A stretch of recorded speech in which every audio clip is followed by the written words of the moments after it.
I'm Rosann Filice. I'm 55 years old. Today is May 10th, 2008. I'm here in Sacramento, California with my dad, Frank, and my sister, Pat. Hi, I'm Pat Larkin. I'm 58 years old. Today's date is May 10th, 2008. I'm in Sacramento, California with my sister Rosann and my father, Frank. My name is Frank. I'm sorry. My name is, well, I got a frog in my throat. So what do we do about that? Why don't you leave that water on the table? Gosh darn it. It's okay, Dad. Don't worry about it. This is usually how you start every story, Yeah, so we're really. kind of used to it. It's okay. My name is, oh, gee. You're fine, Dad. Now, what's the matter here? Just keep going. You're fine. My name is Frank Cirigliano. I'm 87 years old. Today is May 10th, 2008, and I'm in Sacramento, California with my daughters, Rosann and Pat. And Dad, we've grown up listening to your stories, and we've loved all of them. And it's wonderful to get them now on a CD. What we'd really like you to talk about are your parents. We know they were both immigrants from Italy, but we'd like to know if they knew each other in Italy. No, they didn't. They were from different parts of Italy. My mother was from Sorrento, which is about 30 miles south of Naples, and my dad was about 100 miles to the east on the other side. And they both came here to California for different reasons. My mother came over on a arranged marriage by the families with a Joe Caffaro. And she was to meet him in San Jose, and if she married him, it was fine. If she didn't, she went back and would never marry because they only made one dowry in those days. But she fell in love with Joe Caffaro, and they got married and had 3 children, Chris, Jenny, and Jake.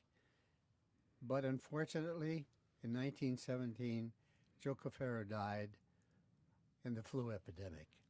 My dad came over on a railroad contract. He was to work here on the railroad for 2 years. Well, he worked back east for 2 years and then came to San Jose, and he married a woman by the name of Victoria Tomoni. They were married 5 years, and unfortunately she died in the same flu epidemic of 1917 in San Jose. At that time, because we lived in a pretty much closed Italian community, there were matchmakers, and they wanted my father and mother to get together. Well, my mother, who had 3 children and a mortgage on a house, was not about to get married, and she said no, until she asked the question, how many children does he have? Because she thought, sure, they would have children in 5 years. And they said, the matchmaker says, no, he doesn't have any children. He says, okay, I'll meet him, because I met him and then I married him because I thought he was no good. That is, he couldn't have any children. Well, it didn't take long, and there was 4 of us that came along. Eleanor, my sister first, then myself, Brother Joe, and Brother Richard. So, Dad, what are your earliest recollections? I was 6 years old when my brother Richard was born, and I remember it well because about a week before he was born, I went to church with my mother, which seemed like we were always in church because we lived across the street from it. And she met a friend of hers, Assunta Filice. And I was just standing on the church steps with her, and she said, Assunta, I don't know what I'm going to do. I'm going to have a baby, but my daughters don't know that I'm pregnant. Nobody knows it. And she says, I think that they're not going to like it very well. And she said, Mariuccia, which was my mother's nickname, she said, don't worry, you have your baby because I'm going to have a baby, and you give it to me, and I'll tell people that I have twins. So Richard was born, my brother, on Holy Saturday. And Eleanor and I were playing in the driveway when my 2 sisters, Jenny and Chris, who were working in a dried fruit packing house at the time, and they only worked half days on Saturday, came home and found out that they had a baby brother, and they went wild. They wanted to kill him. They wanted to drown him. They wanted to know how they're going to feed one more person in the family. Well, that ended real quick, and they became the best of friends after that. And it's strange that Assunta Felice had the baby the next day on Easter Sunday. Richard was born on Holy Saturday, and Joe Felice was born on Easter Sunday. So you had all these kids in the family. What were the living conditions like in those times, Dad? I know it was tough times during the Depression. In that era, I lived in, people didn't move very far, and we were forced by the times and environment to stay close to home. So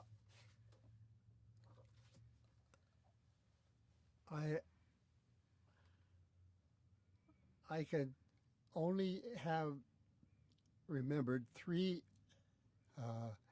addresses in my lifetime. That was 336 Willow Street, the original home, 429 Royal, and 1030 California Avenue. And next one. Well, I know we talked a lot about having 7 kids in your family, and I'd like you to talk a little bit about the house you grew up in, because I know Pat and I have 2 children each, and we know the size of our homes. But raising 7 kids, that means 9 in all. What was your house like? Our house originally was a 3-bedroom home. And then my dad built an extra room to put the 4 boys in, and a full basement to side. So the house had 4 bedrooms, only 1 bath, and only 1 bathroom with a toilet and a bathtub, no shower. And I don't know, I can't explain today how we all managed in those days to live in that house with one bathroom. But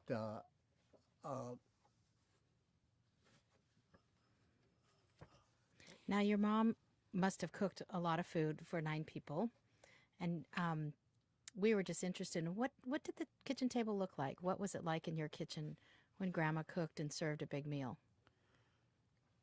well, our kitchen was big because my daddy lengthened it out when he built the room for the boys. And it had a very large wood stove. And this stove, at that time, there was no natural gas in the neighborhood. So all the cooking was done on a wooden stove, winter and summer. So in wintertime, we loved it because it was not only a stove, but it was a center of our social activities for the night. And in the summertime, they had to cook by a wooden stove. So in the hot days, it was very, very difficult to cook. Now, we all at night sat around the stove and listened to the radio. So the kitchen was a big part of our life. Now, at home, we had I don't know what to call it, Italian tradition or culture.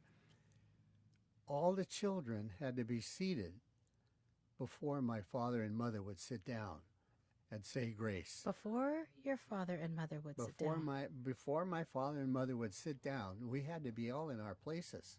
All 7 of you. All 7 of us. And then they would sit down, and you better not be late or better not miss a meal there, because you'd get a licking in those days. It was not uncommon for you to get a licking, you know. Now, Pat and I, we've talked a lot about raising our children and how we wanted them to have chores and we wanted them to have responsibility, because that's what you and Mom did for us.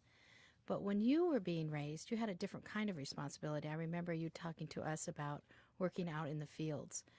And I remember one time you used a term, itinerant farmer, and I didn't understand what that meant. So how did your parents, and are all Italians, how'd they earn their money in those days?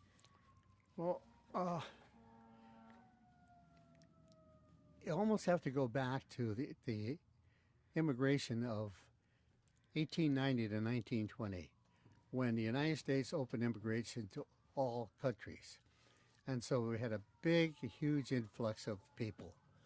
There were Italians, Irish, German, French.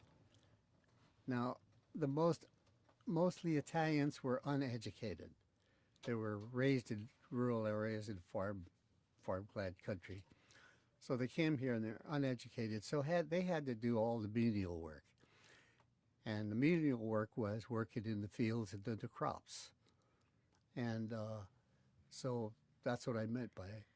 Well, how much would they pay you then? How did they Well, determine how much you could make in those picking the crops? If you worked picking crops, you were paid piecework. That is, by the amount of harvesting that you did. So the biggest crops in Santa Clara Valley were prunes and apricots. Now, prunes were picked off the ground. They would ripen on the trees and fall down, and then you'd be on your hands and knees all day in the hot sun, and it was not an easy job. But you were paid 5 cents a box.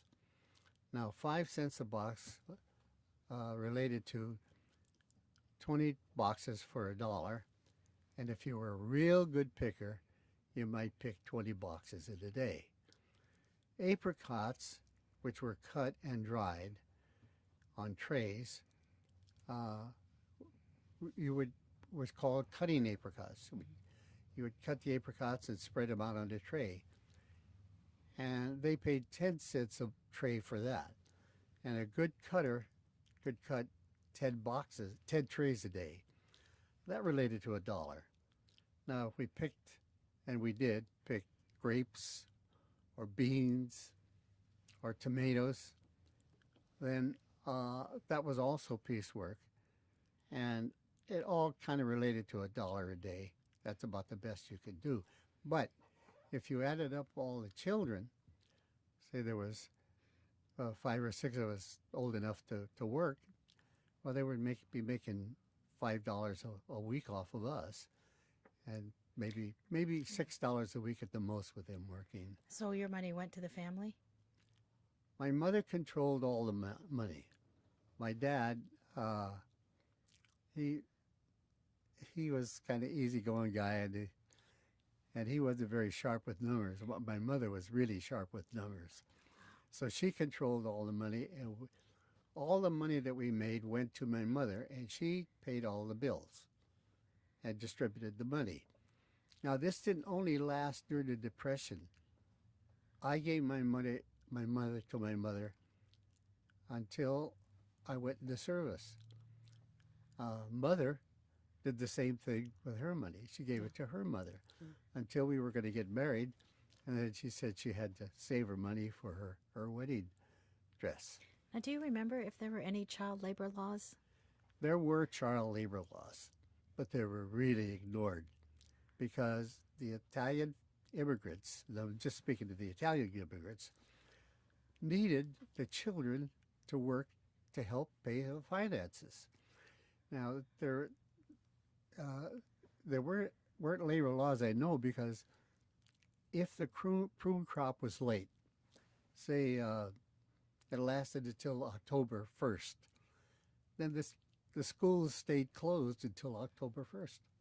Dad, I remember you telling me that you went to Locke, California, which is right here, right in the Near Sacramento. Near Sacramento. It's in the Delta region, and I think you remember telling me you picked asparagus No. So, I know there were great stories no. from Locke.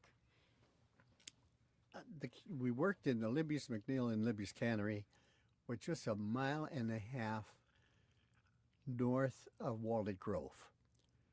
And Locke is between Walnut Grove and the cannery. Okay. And Locke is a Chinese community. Mm-hmm.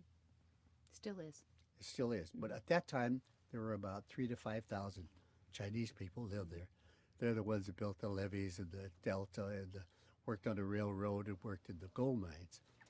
And we walked from the cannery to Walnut Grove to go to school, which is 1.5 miles. Well, we thought we were walking 10 miles, but I clocked it on on the car, and it was a mile and a half that when we went back to see where we really were. We were children of the cannery workers. Mm-hmm. So the people around there called us cannery slobs. And we were sent to Walnut Grove to go to school. Well, they couldn't absolve us in their school system because we were only there from March 15th to June 15th. So they built this one-room schoolhouse just to house us, 8th grades in there. And we were told by the principal that if we were seen on their school playgrounds, we had our own playground, that we'd have to go to his office, he'd get a licking, and he carried this big strop with him. And he said, "You cannery slobs, you play in that schoolyard over there." That, to us children, we were so used to it, didn't mean much to us. So we just went there. But what we encountered every day was we had to walk by Locke, this Chinese community, and we were walking on the levee. And there was a railroad on the levee, and there was a lot of rocks around. And the Chinese kids didn't like the cannery slobs, and we didn't like the Chinese kids. And we called them bad names, and they called us bad names. So we threw rocks at one another. Nobody ever got hurt, but we just got the. But they never came up to fight us because we had a leader, and his leader's name was Cocky Mikey. Now, Cocky Mikey was cockeyed. Literally, his left eye looked left and his right eye looked right. And he couldn't focus on you. He'd be shaking his head whenever he talked to you. Well, those Chinese kids saw him, but they were frightened to death of him. They thought he was a dragon or something. So we never did really get into big fights. But one of the things we did when we worked when we lived there, our parents and my sisters worked in the cannery. They worked 10-hour shifts. So we children were left unattended with no supervision at all. So we'd form little gangs, and then we'd go up and down the river, looking for things to do. And one of the things we did was we'd go under the docks. There was a dock at Lock. There was a dock at Walnut Grove. There was a lock right there at the cannery. And where the ships would, the boats on the river would dock up. And we'd look for the Union oil boat because it was the biggest boat on the river. And then we'd crawl into the docks, and we'd be at the level of the galley. And the cook would come out. And then, 6 or 8 of us kids would yell out, "Hey, cook, you got anything to eat?" And sure enough, they'd throw us bread or whatever they had, scraps out to us. And we'd fight for it, eat it. Well, one day the Union oil boat came, and we went out and said, "Hey, cook, you got anything?" The guy looked at us, and I think I'd remember his face now if I saw it. He said, "Just a minute, kids." And he went and got a pole that pushed the boat off, a big pole about 8 or 10 feet long, and he tied a pie on the end of it. And he reached out, and because there was about 6 or 8 feet of water between us and the boat, and he reached out and he gave us this pie. Well, the pie never touched the ground. We tore the paper off of it and ate it. And he kept looking at us and shaking his head. He said, "Wait a minute, kids." He went back and got another one. And he just laughed the whole time while we were just taking this pie. But we were, no supervision at all. Yeah. And No it's a wonder. On the Sacramento River, On the the Sacramento. levees on the Sacramento River. Brother Wow. Joe fell in one time, Oh, fell in the river. Wow. And we didn't know, we were all kids, we didn't know what to do. And finally, Sammy, Yeah. Sammy Yeah. was MR, but he was the only one that had dove the in. brains to grab a branch of a tree and throw it out there. Wow. And Joe held on to it, and we pulled him in. Wow. Yeah. Now, growing up during the Depression, were people upset? Was it like a sad time? What was the emotion like? What was it like growing up during the Depression? The Depression time was a very difficult time. But on the other hand, it was even out. Everybody suffered from the Depression. So you say that some people had it good, some people had a lot of, a few people may have had it real good. But most of the people were happy. Really? It was kind of a paradox, Really? Yeah, you didn't find unhappy people, but people helped one another more than you would imagine. People I remember coming to our house because my mother was a good money manager. She knew how to manage that money, and they would come and want to borrow 25 cents Wow. to buy food for today, for that one day or something. And she always seemed to have no money, and she had no problem, giving them money. Matter of fact, one of the stories that comes out of that is my mother had died. She died in real early. She died in 1951, and this maybe had been 20 years later. My dad was still alive, and a guy came to the door. He told me the story later. He says, he spoke broken English. He never did speak English. Some guy came to the door in a taxi. I said, in a taxi? Yeah. I said, what do you want? You want to look at the house? Sure. You let him in. You let him in? Yeah. What do you want? He said, oh, yeah, there's the kitchen, and there's the couch where your mother laid on. Yeah, yeah, she was sick, she laid there, yeah. Yeah, that's the bedroom, yeah. And he says, what do you want? He said, well, one time when I was really down and out and broke, she loaned me $20. Oh, wow. And I'm just bringing the $20 back now. Oh, what a sweet story. Yeah. I've never heard this story. And I That said, is really sweet. did you get his name? And she says, no, some guy in a taxi. That's all it said, some guy in a taxi. But that's how good of a money manager she was. Wow. So it was hard during the Depression, but we all, worked out in the fields, made money, and so you could say either things about the Depression. It was really bad. I can't say it was good. I mean, we wore hand-me-down clothes and all of that good stuff. But the people were generally happy. What forms of entertainment did you have during the Depression? What'd you do for fun? Well, entertainment. In the 1920s, 30s, and 40s, there was no TV. This wasn't invented yet. But there was radio. And at night, we sat around the stove and looked at the radio. Looked at it like it was a TV set. And listened to Amos and Andy and Merton Marge and Jack Benny and, a lot of those old-timers that were on the radio first. And for teenagers, it was the creameries and the soda fountains. That's where they hung out. And those were the days that Nickelodeon, you put a nickel in, you could hear a record, and that was big time. And you get a Coke for a nickel, an ice cream Coke for a nickel. There was one, and there were a lot of drive-ins, girls on skates coming up and serving you and all.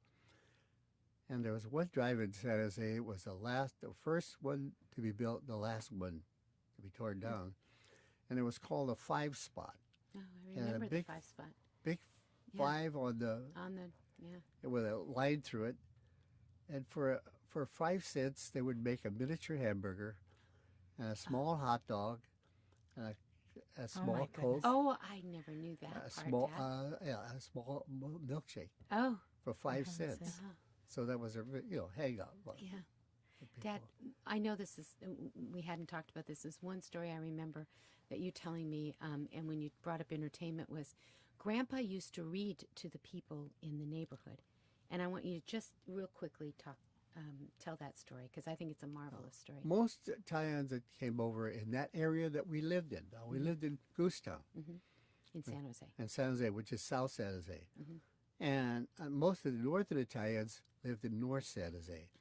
They were very choosy about where they lived. They wanted to be around the people from the cities or towns that they lived in. Well, people south, and if you've been in Italy, you know, people south of Italy so dry, and they have hard times there all over. They were uneducated. Well, my dad went to the 3rd grade. He could read. So the people in the neighborhood would come over, about 6 or 8 of them, in wintertime especially, almost every night, sit by the stove, and my dad would read to them. Now, it wasn't just reading. It was a lesson in something, because he would read a paragraph, and then my mother would stop him, and she would say, yeah, that's what he said in the book. But what he really meant to say was, and then they argued at every point. And they would sit there, and maybe in the night they'd go through 2 pages. But the entertainment for them was the back and forth, you know, about the book. What were they reading? What stories? He loved the time period around King Arthur and the Knights Table and the Crusades. Just, they loved that period. Huh. And that's what they read mostly. They read mostly. Yeah, about that. Now, Pat and I are both educators, and we think a lot about how students learn.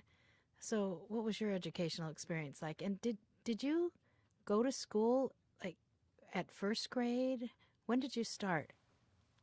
We started at that time. There was no kindergarten. We started at 1st grade, and of course, Italian was the first language. In that neighborhood, you didn't speak Italian.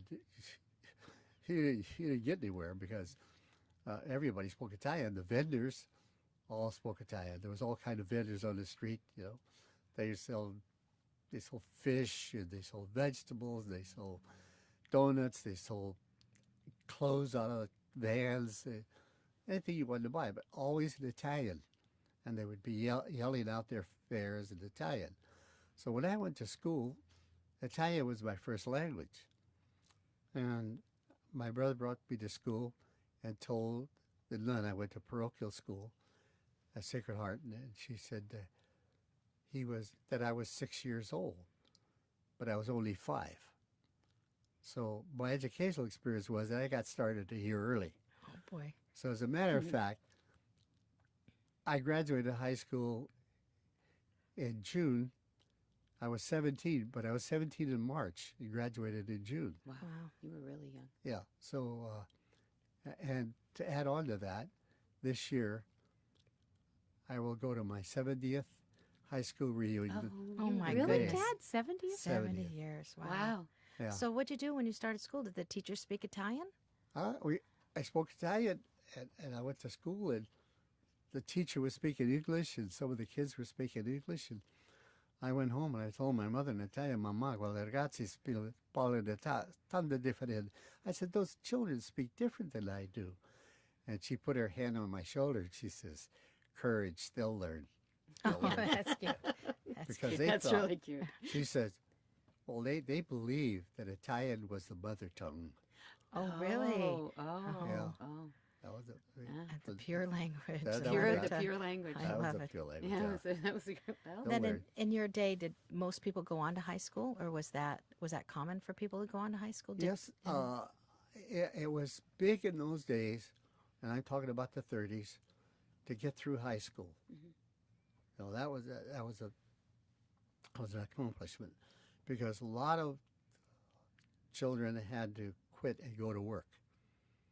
You know, and support families. just to help out in the family. Oh, Was it when you went to parochial schools? I went to parochial. Did they schools. did they have a tuition? Do you remember any of that part? They had a tuition in grammar school. They had a tuition, it was $1 a month. But there was a high school in San Jose. The boys' high school was Bellarmine Catholic School, and the girls' Catholic school was Notre Dame.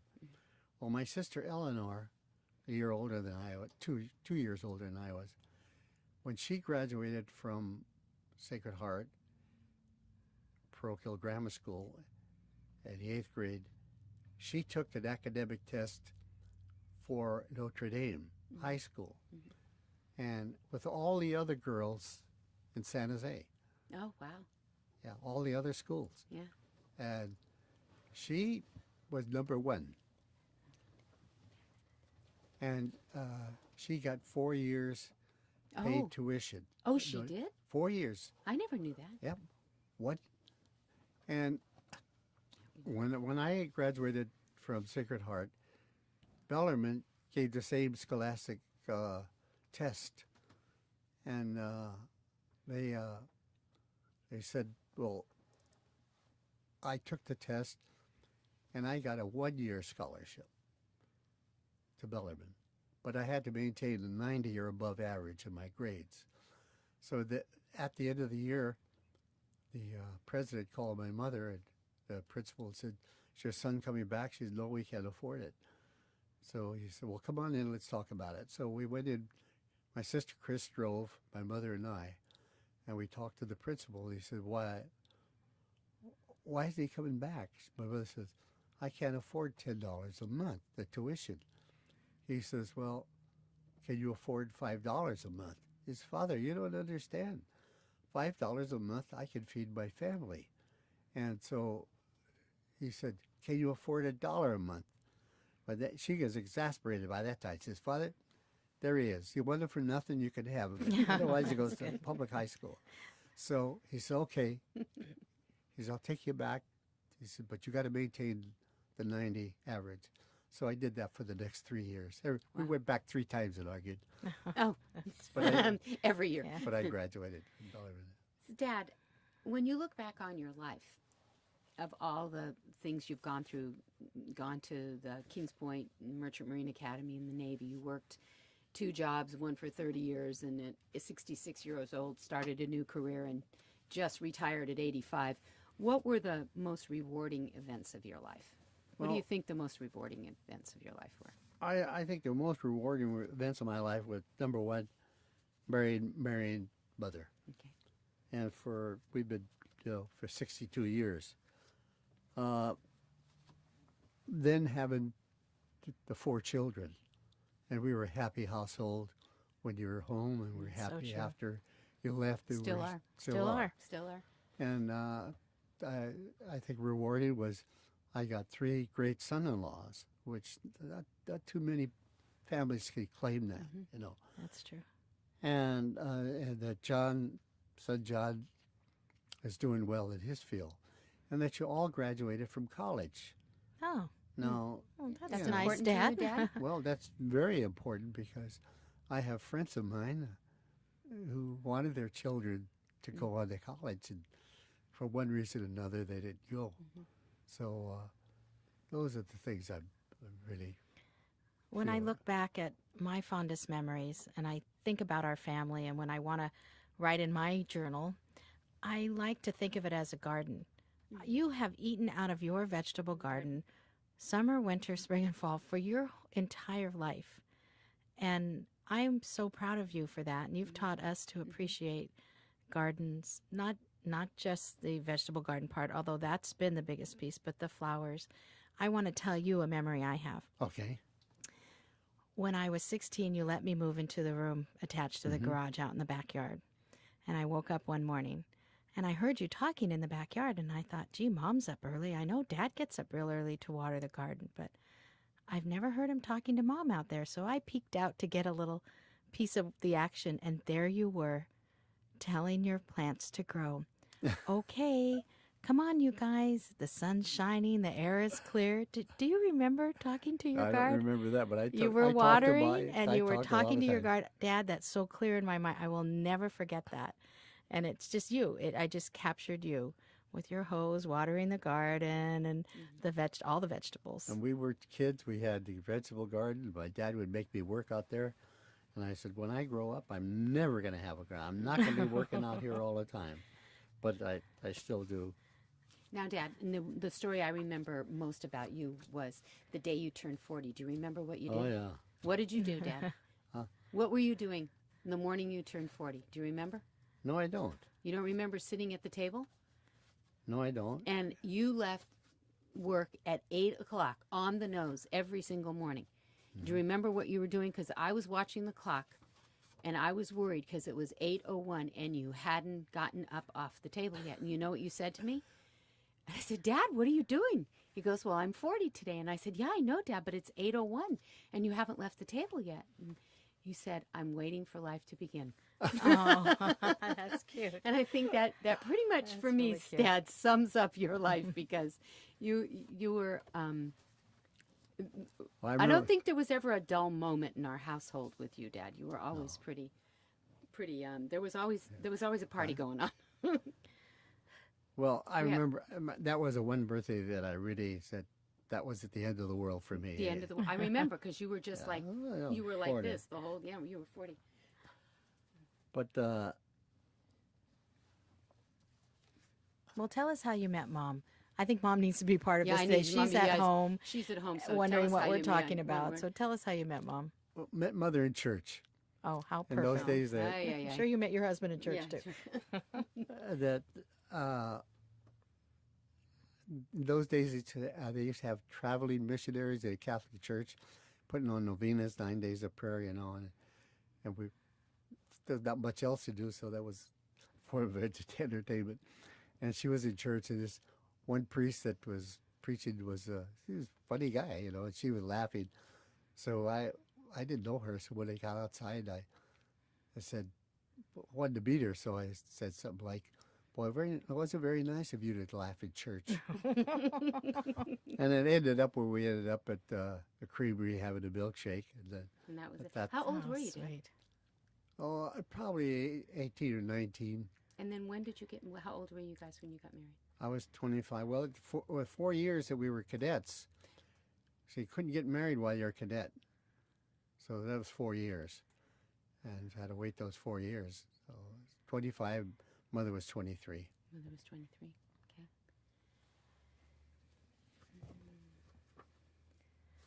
Well, Dad, we've enjoyed preparing for this today, mostly because we've heard a lot of stories we haven't And we heard haven't before. heard before. Yeah. And Some we of them are thought the coming out of the skeletons woodwork. were going to We're come out of the all closet. out of the closet. Yeah. But they didn't. And you know why? Because we really have one of those rich families. You've always told us growing up that we were rich. And we look around our little house thinking now, what part of it is the rich part? Yeah. And then you would tell us, Dad, tell us what you would say when you would say you were a rich man. You were a rich man. What would you say? Say, well, I'm surrounded by my family, my children, my grandchildren, my in-laws, and everybody's happy that I tell people I'm a very lucky and a very rich man. We love that. I think We love that's- that. We love that. And Dad. we agree. And And we we feel the agree. same way. That's one of my reflections. Now, I'm 87 years old, and there were a few bad years, but most of them were good. You know, want to talk about the war years and stuff like that, but most of them were good. So I try to forget the bad ones. Just think about all the good ones I've had. Yeah. And that's something you've told us while we were, Yeah. when you were raising us. Just, just don't dwell on the little things. It isn't worth it. It's on the good things. Well, driving up here in the car today, we talked a little bit about your mom. When I was about 10, I asked Mom, "Oh, how old was I when Grandma died?" Talking about your mother. And Mom looked at me and she said, "Oh, Rosann, Grandma died before you were born. But you have such a rich history with her and the stories you've told. I thought I knew her. Yeah, Oh. I always I thought thought I knew thought her. I should know her. But I do in my heart, No, Don't you Grandma. feel like oh, you yeah, know I Grandma? feel like I know Grandma. even yeah. though Yeah. I never met her. And I did not and I was even only know 2 that. years old. Was that my mother? Or Your yeah, mother. Your My mother. mother, yeah. My- So, go ahead, Okay. Dad. It's all right. You have a minute, You have and 1 we're minute. going to let you have. We'll let you have your And your piece, Dad. 3 daughters, because Claire is not here, Claire's and not. your son John. We don't usually let you have a minute, Dad. So enjoy your last minute Yeah, really. on record. Well, we Rosann and I have been working on this for a while, but I would say that the family is a big thing. That's what we were taught. My mother taught us to love one another, the family especially, protect the family name, and respect everybody. And if she would say to Italian, if the old Italian saying, if you want to be respected, you have to respect other people first. There was one black family in our neighborhood, and we had to call him Mr. and her Mrs. And she said, they are just like us. They said, you don't call them anything else but Mr. Isaac and Mrs. Isaac. Mm. Yeah, Beautiful. started right there. And so, a la familia. A la familia. A la familia.